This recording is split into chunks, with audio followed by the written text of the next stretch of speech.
basics of side control. So when I have side control, I am doing exactly as the name says. I am controlling my opponent, my partner, from the side.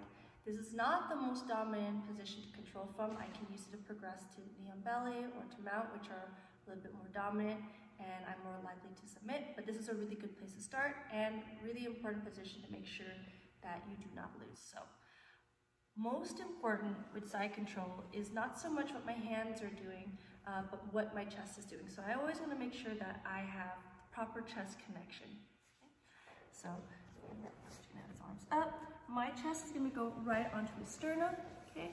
I do not want to go over too much, because if he were to roll in that direction, he would take me with him. And also, if I'm too far away, not much connection at all, if he pushes away, he'd also be able to get away from me. So I want to make sure that my chest is right onto his. Okay. And it's more closer to my side, but also pushing my weight into him. Now, how do I push my weight into him? I want to make sure that my knees are going to be wide. Typically, I'm going to have one knee close to the shoulder and one knee close to his hips. I don't want my butt in the air. I actually want to drop my hips. And as you can see, my toes are active on the mat.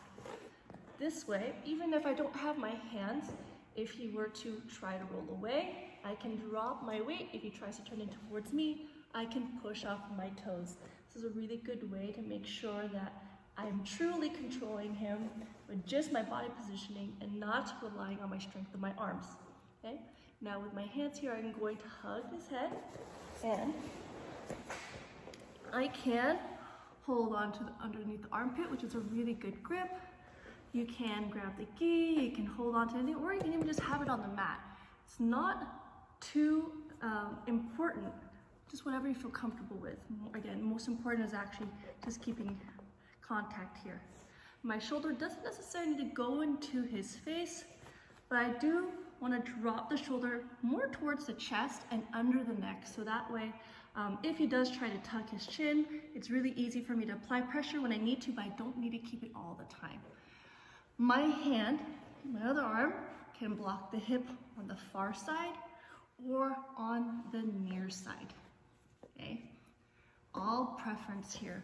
On the far side, you can really pinch your elbow to your knee to keep his hips really controlled, but his knee can come in very easily. So I keep my arm on the near side so I can prevent that knee from coming in. So if he happens to try and turn in, it's very hard for him to do that.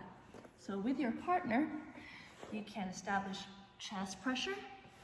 Make sure your knees are wide, okay, or on your toes. Hugging, okay, again, you can grab into the armpit for a nice strong grip, or you can even cup. You can even have your hand on the mat, okay, just for as long as you keep the chest connection. And you can have your arm on either side. I prefer near side because I prevent the knee. And I have my partner try to roll away. I drop my weight, have him try to push in towards me, and I can drive using my hips and my toes.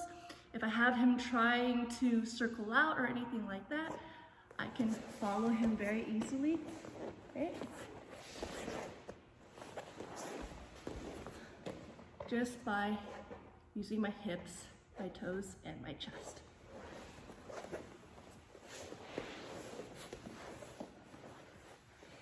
Give those basics a try, and hopefully your side control will be